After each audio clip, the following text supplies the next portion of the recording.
नमस्कार, बहुत स्वागत है आप सभी का। मैं हूं आपके साथ चेतन पाठक। रुक करेंगे उत्तराखंड की खबरों का।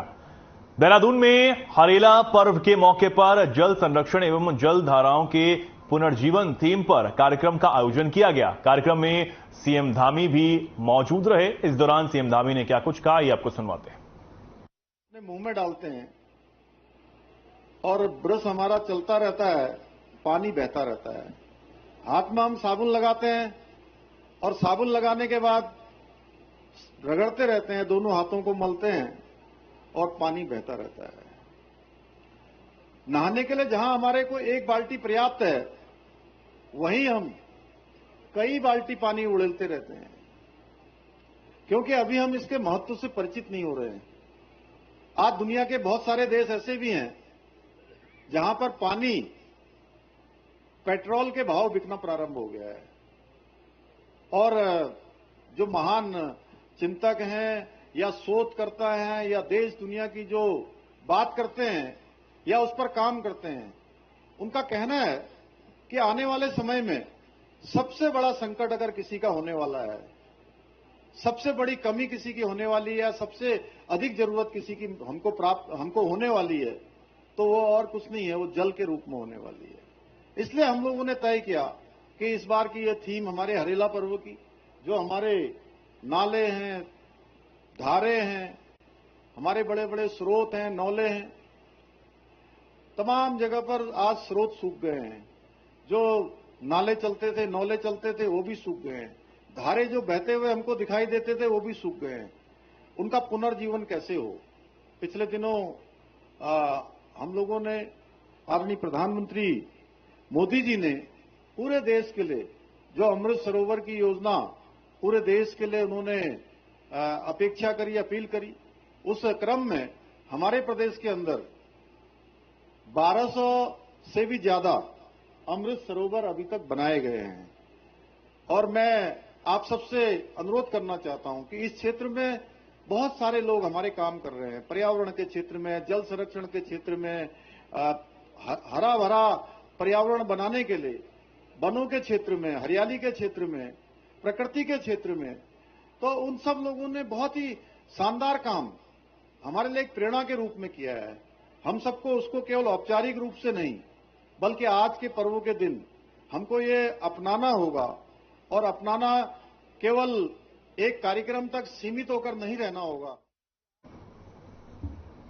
बीजेपी प्रदेश प्रभारी दुष्यंत गौतम ने उत्तराखंड दौरे के दौरान मुख्यमंत्री पुष्कर सिंह धामी की जमकर तारीफ की। उन्होंने सीएम धामी को बेस्ट सीएम बताया। साथ ही कहा कि उनके 2 सालों के कार्यकाल में वो काफी बेहतरीन रहा है। देखिए रिपोर्ट।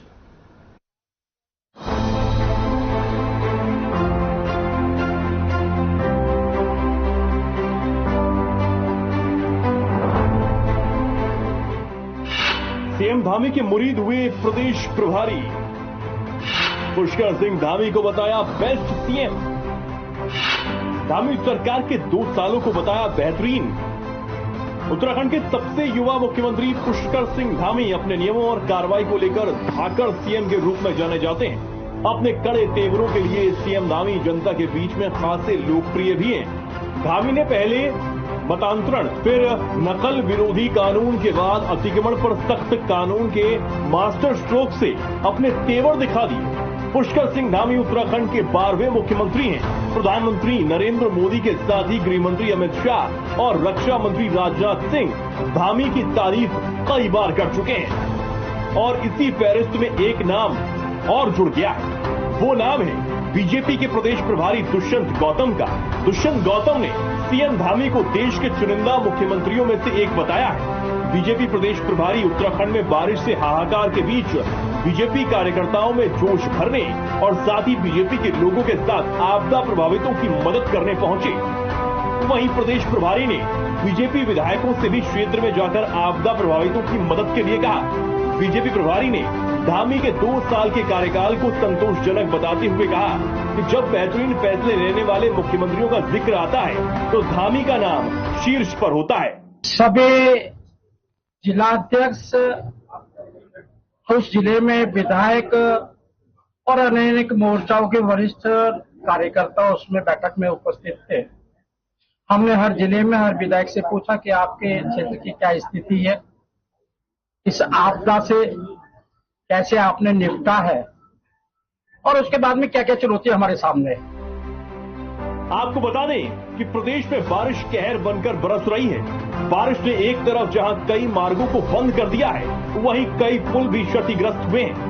लेकिन सरकार और बीजेपी संगठन इस आपदा में लोगों के लिए आपदा प्रभावित इलाकों में लगातार मदद पहुंचाने का दावा कर रही है। एक तरफ जहां बीजेपी प्रदेश प्रभारी दुष्यंत गौतम ने बीजेपी पदाधिकारियों और विधायकों को फील्ड में उतरकर आपदा प्रभावितों की मदद करने के लिए कहा, वहीं सीएम धामी ने अपने मंत्रियों से भी अपने अपने प्रभार के जनपदों में प्रवास कर राहत एवं बचाव के कार्यों को और अधिक प्रभावी बनाने की अपेक्षा की है। एक तरफ जहां मुख्यमंत्री पुष्कर सिंह धामी के निर्देशों के मुताबिक शासन व प्रशासन के संबंधित अधिकारी कर्मचारी राहत और बचाव कार्य में तत्परता से लगे हैं, वहीं मंत्रियों को भी सीएम ने फील्ड में उतरकर आपदा प्रभावितों की मदद के लिए निर्देशित किया है, ताकि राहत एवं बचाव कार्यों को और अधिक प्रभावी बनाया जा सके। निश्चित रूप से जहां आपदा है वहां जाना चाहिए, उनके लिए जो सुविधाएं उसे तो करना चाहिए। अब केवल जाकर और वहां प्रोटोकॉल को ही निभाते रहे, आगे पीछे अधिकारी घुमाते रहे, तो काम कौन करेगा नीचे। इसलिए आज के तकनीकी युग में प्रत्यक्ष स्थान पर जाने के साथ साथ संवेदनशील रहते हुए सुविधाएं पहुंचाई जा सकती। नहीं, ऐसा भी नहीं है। सारे विधायक हमारे अपने अपने क्षेत्रों में हैं और अपने अपने क्षेत्रों में जा भी रहे हैं, मंत्री भी प्रवास कर रहे हैं। हाँ, यदि आपने कहा कि केंद्र के एक मंत्री हमारे वो अस्वस्थ हैं, तो उनको भी देखने के लिए हमारे परिवार का सदस्य जब बीमार होता है तो हम उसको देखने के लिए भी जाते हैं। लेकिन कुल मिलाकर के यहाँ पर भारतीय जनता पार्टी सशक्त होकर के उभरी है। हर क्षेत्र में काम हो रहे हैं। आपदाएं हमेशा ही आती हैं, हम उनको निपटाते हैं, निपटते हैं और रास्ता निकालते हैं। जनता के साथ चट्टान की तरह खड़े रहते हैं। आज भी हम वही कर रहे हैं और इसलिए विपक्ष कई बार बौखला सा जाता है और बौखलाना उसका स्वाभाविक ही है। अब जिसकी जमीन जा रही होगी वो क्या करेगा, कुछ तो बोलेगा। तो मैं कह रहा हूं कि उनके पास बच्चे खुचे जो 3 हैं उनको भी फेंकते रहना चाहिए, उसको बचे हुए। आपको बता दें कि उत्तराखंड में भारी बारिश से जहां एक ओर नदी नाले अपने उफान पर बह रहे हैं, वहीं दूसरी ओर पहाड़ियों से मलबा और बोल्डर गिर रहे हैं, जिससे कई संपर्क मार्ग मलबा आने से लगातार बाधित भी हो रहे हैं और रुक रुक कर हो रही बरसात से मार्ग खोलने में बाधा उत्पन्न हो रही है। अभी बरसात से राहत नहीं मिली कि मौसम विभाग के मुताबिक अब 16 और 17 जुलाई का प्रदेश के जिलों में भारी बारिश की संभावना को देखते हुए रेड अलर्ट भी जारी कर दिया गया है, लेकिन अन्य जिलों के लिए ऑरेंज अलर्ट जारी किया गया है। ऐसे में राहत बचाव कार्य प्रभावित न हो, इसलिए सीएम धामी ने मंत्रियों को अपने अपने प्रभार के जिलों में जाने के लिए निर्देशित कर दिया है, क्योंकि बारिश पर किसी का बस नहीं चल सकता, लेकिन राहत बचाव कार्य से लोगों को राहत पहुंचाई जा सकती है। देहरादून से अभिनव नायक के साथ तारिक अंसारी की report.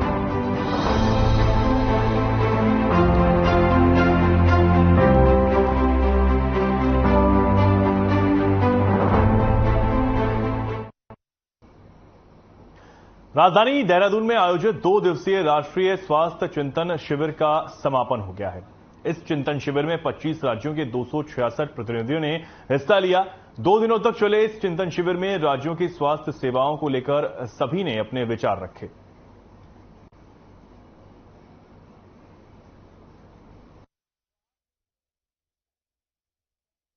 India is a big country, huge diversity, 1.4 billion, 140 की population।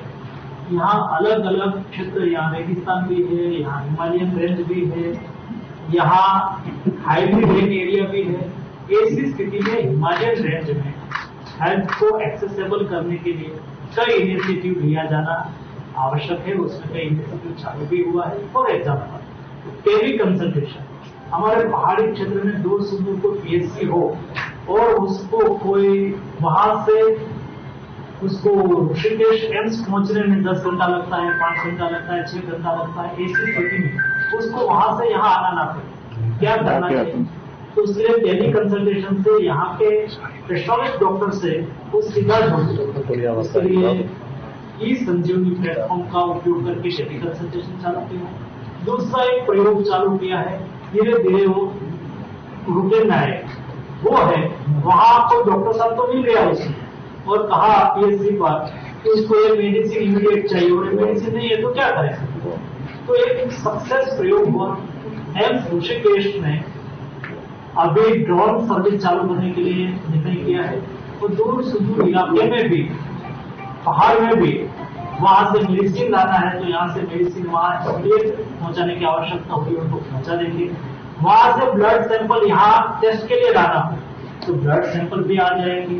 वैक्सीनेशन पहुंचाना है तो वैक्सीनेशन भी पहुंचा देंगे।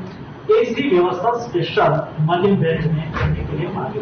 पूरे 36 राज्यों से हमारे प्रदेश में पहली बार स्वास्थ्य शिविर आयोजित किया गया है। आज उसका विधिवत समापन हुआ है। 266 प्रतिनिधियों ने उसमें भाग लिया है। अग्निपथ योजना को लेकर विपक्ष की तरफ से उठाए गए तमाम सवालों पर बीजेपी सफाई देती हुई नजर आ रही है। देहरादून में बीजेपी के प्रदेश प्रवक्ता कर्नल अजय कोटियाल और प्रदेश कार्यकारिणी के सदस्य शौर्य डोभाल ने बीजेपी प्रदेश मुख्यालय में संयुक्त प्रेस वार्ता करते हुए कहा कि इस प्रकार से आधुनिकता के इस दौर में नई चुनौतियों के बीच सेना को और सशक्त और मजबूत किया जा सकता है। जैसे उम्र प्रोफाइल पहले होती थी 36 साल एवरेज, अब इसके बाद में 26 साल एवरेज उम्र प्रोफाइल हो जाएगी। उम्र प्रोफाइल 26 साल होगी तो वो जरूर हर जगह जहां पे भी उसका योगदान होगा उसको ना बड़े अच्छे तरीके से करेगा। आज आप सब लोग आ रखे हैं, मेरे को पता है अग्निवीर एक ऐसा इशू है क्योंकि राष्ट्र के बारे में। अब खबर रुद्रपुर से है जहां जिलाधिकारी ने वृहद वृक्षारोपण अभियान की तैयारियों का जायजा लिया। आपको बता दें कि 17 जुलाई को हरेला पर्व पूर्ण धूमधाम से यहां मनाया गया, जिसको लेकर जिलाधिकारी ने कहा कि इस साल हरेला पर्व पर 17 जुलाई से 15 अगस्त तक लगभग 2 लाख पौधे रोपे जाएंगे। साथ ही कहा कि फलदार और चौड़ी पत्ती वाले पौधे का रोपण अधिक से अधिक किया जाए। ये जो हरेला पर्व है ये उत्तराखंड में बहुत इसका महत्व है और इस दिन बृहद पैमाने पर लोग वृक्षारोपण भी करते हैं और इसको पर्व के रूप में मनाते हैं। उसी कड़ी में आज शासन के जो निर्देश हैं, शासन ने भी इसको बहुत ही प्राथमिकता से इस पारंपरिक हरेला पर्व को मनाने का निर्णय लिया है। और उसी कड़ी में आज उधम सिंह नगर जिले के जो भी हमारे विभाग हैं, जो संस्थाएं हैं, सबकी बैठक मैंने किया है और जो भी हरेला पर्व पर कार्यक्रम। उत्तराखंड में पिछले कई दिनों से जारी लगातार भारी बारिश के चलते प्रदेश के कई हिस्सों में आपदा की स्थिति बनी हुई है। आपदा राहत कार्यों में ढिलाई का आरोप लगाकर कांग्रेस ने प्रदेश सरकार पर जमकर हमला बोला है। उत्तराखंड कांग्रेस के प्रदेश अध्यक्ष करण माहारा ने कहा कि जब उन्होंने लक्सर और भगवानपुर का दौरा किया तब प्रदेश सरकार नींद से जागी। अतिवृष्टि से किसानों को भारी नुकसान हुआ है।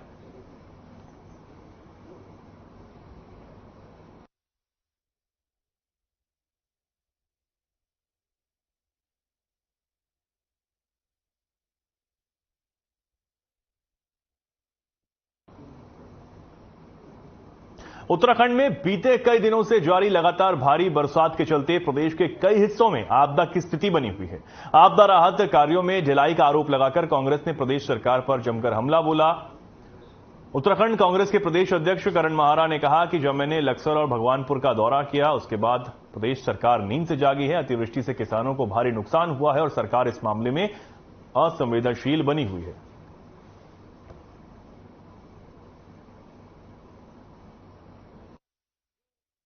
सरकार जागी कब ये इम्पोर्टेंट नहीं है। इम्पोर्टेंट ये है कि अधिकारियों पे मंत्रियों का कोई नियंत्रण नहीं है और मंत्रियों पे आदरणीय सरकार का कोई नियंत्रण नहीं है। आपके राजधानी से 60 किलोमीटर की दूरी पे लक्सर क्षेत्र पड़ता है। वहां जाने में सरकार को 3 दिन लग गए। मैं 2 दिन लगातार हरिद्वार क्षेत्र के दौरे में रहा। एक रात को 11 बजे से सुबह 5:30। बहुचर्चित अंकिता हत्याकांड के बाद अंकिता के परिजनों को न्याय दिलाने के मद्देनजर कांग्रेस द्वारा 17 जुलाई से जिला मुख्यालय पौड़ी में स्वाभिमान न्याय यात्रा शुरू की जानी थी, जिसको एक बड़ा झटका लगा है। अब अंकिता के परिजनों ने कांग्रेस के स्वाभिमान पदयात्रा को अपना समर्थन देने से इनकार कर दिया है। बताते चले कि अंकिता के परिजनों द्वारा पिछले लंबे समय से अंकिता हत्याकांड की पैरवी कर रहे सरकारी वकील को बदलने की मांग की गई, जिसके समर्थन में कांग्रेस द्वारा ये पदयात्रा निकाली जा रही थी, लेकिन अब सरकारी वकील द्वारा खुद को इस केस से अलग कर दिया गया है। तो अंकिता के परिजनों ने भी सरकार का आभार व्यक्त करते हुए स्वाभिमान पदयात्रा में शामिल न होने पर अपनी सहमति जता दी है।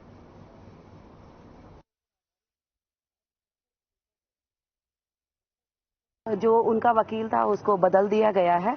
तो हम पहले भी अंकिता भंडारी के माता पिता के साथ थे और आज भी हम उनके साथ हैं, लेकिन उनका इस तरह से ये अपना विचार बदलना क्या कारण है, इसका हमें भी इतना वो नहीं जानते हैं कि क्या कारण है।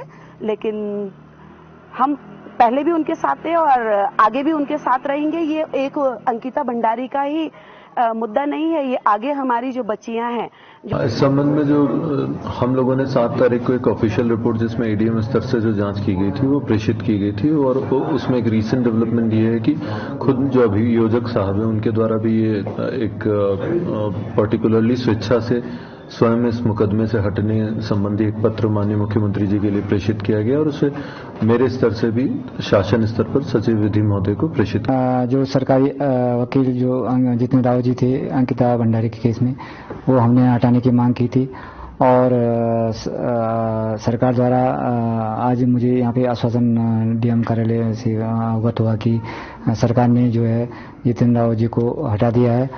और जो हमारी गवाह के जो 17 मैं सबसे पहले तो डीएम सर का भी धन्यवाद दूंगी कि मतलब इसमें मतलब हमें सफलता मिले कि हमने जो कहा था कि जितेंद्र रावत को हटाएंगे। और धामी सर को भी धन्यवाद देते कि उन्होंने हमारी इसमें मदद की है कि जितेंद्र रावत को हम।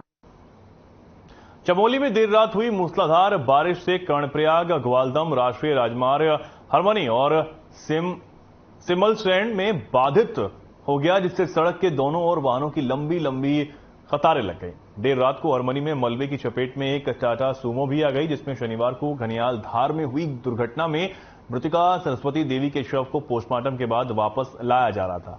हरमनी के समीप इस वाहन के ऊपर बड़े बोल्डर गिरने से काफी देर तक वाहन मलबे के नीचे ही फंसा रहा। पुलिस की मदद से काफी मशक्कत के बाद इसे धक्का मारकर मलबे के बीच से हटाया जा सका।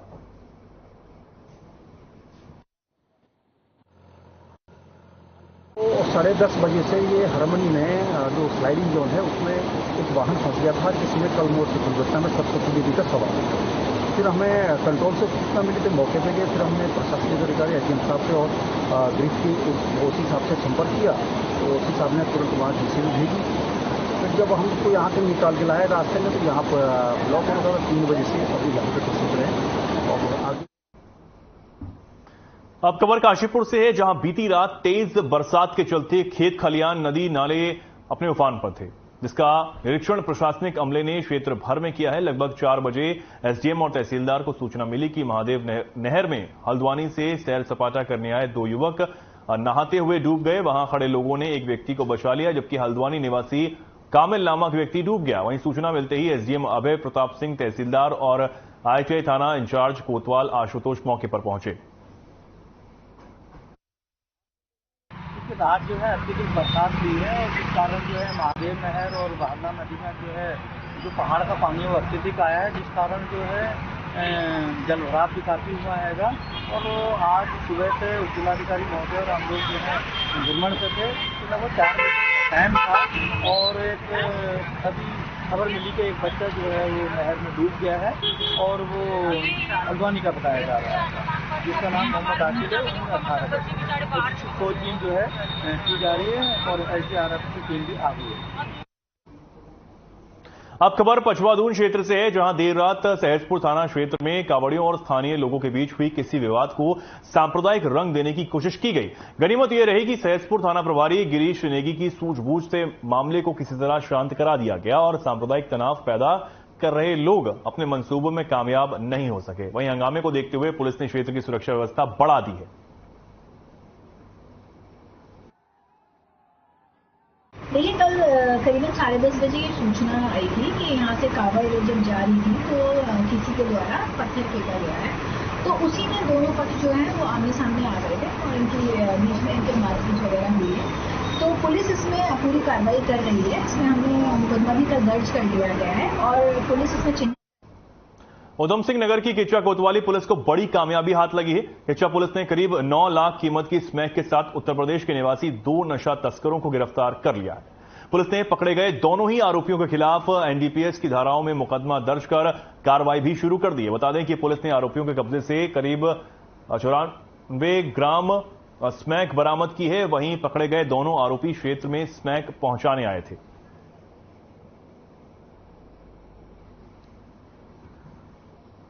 उत्तराखंड देवभूमि को नशा मुक्त बनाने का अभियान चलाया जा रहा है। इस अभियान के तहत हम लोगों को एक महत्वपूर्ण सफलता मिली है, जिसमें किच्चा क्षेत्र में नशे की तस्करी कर रहे 2 लोगों को हम लोगों ने गिरफ्तार किया है, जिनसे लगभग 90 ग्राम स्मैक बरामद हुई है। और ये दोनों लोग बेसिकली यूपी के रहने वाले हैं। और शहर में लगातार हो रही शराब की अवैध बिक्री पर मंत्री प्रेमचंद अग्रवाल ने आबकारी विभाग को आड़े हाथों क्या लिया। आबकारी इंस्पेक्टर तत्काल एक्शन में आ गए। आबकारी इंस्पेक्टर ने मंत्री प्रेमचंद अग्रवाल की बैठक से निकलने के कुछ ही देर बाद नटराज चौक पर मुखबिर की सटीक सूचना पर एक कार से 10 पेटी शराब पकड़ी है। वहीं शराब तस्करी करने के आरोप में हरिद्वार के रहने वाले संजय कुमार को भी गिरफ्तार किया गया है। बता दें कि आबकारी इंस्पेक्टर प्रेरणा बिष्ट ने बताया कि संजय कुमार के खिलाफ शराब तस्करी करने के आरोप में मुकदमा दर्ज कर लिया गया है।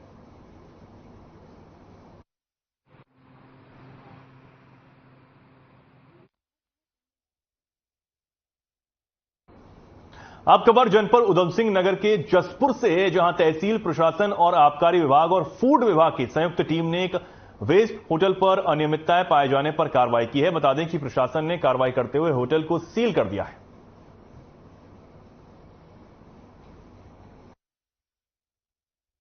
क्षेत्रांतर्गत बेस्ट होटल करके एक प्रॉपर्टी है, वहां पर लगातार शिकायतें आ रही थी कि वो डोमेस्टिक सिलेंडर्स का यूज कर रहे हैं और साथ ही साथ वहां पर शराब भी अवैध रूप से पिलाई जा रही है। तो उसी क्रम में आज जिलाधिकारी महोदय द्वारा प्राप्त निर्देशों के क्रम में सीजर की कार्रवाई की गई। लेकिन निरंतर इस तरीके की कार्रवाई जारी रहेगी। और जो लालकुआं बीते दिनों शासन ने कई सालों से जिले में जमे पूर्ति निरीक्षकों के स्थानांतरण के आदेश जारी किए हैं। आदेश के बाद से राजनीति भी शुरू हो गई है। कांग्रेस अपने चहेते अधिकारी के स्थानांतरण को लेकर राजनीति कर रही है और शासन के आदेश को गलत बता रही है। वहीं पिछले कई सालों से लालकुआं में तैनात पूर्ति निरीक्षक की भी तैनाती चंपावत में की गई है, जिसके बाद अधिकारी में हड़कंप मचा हुआ है।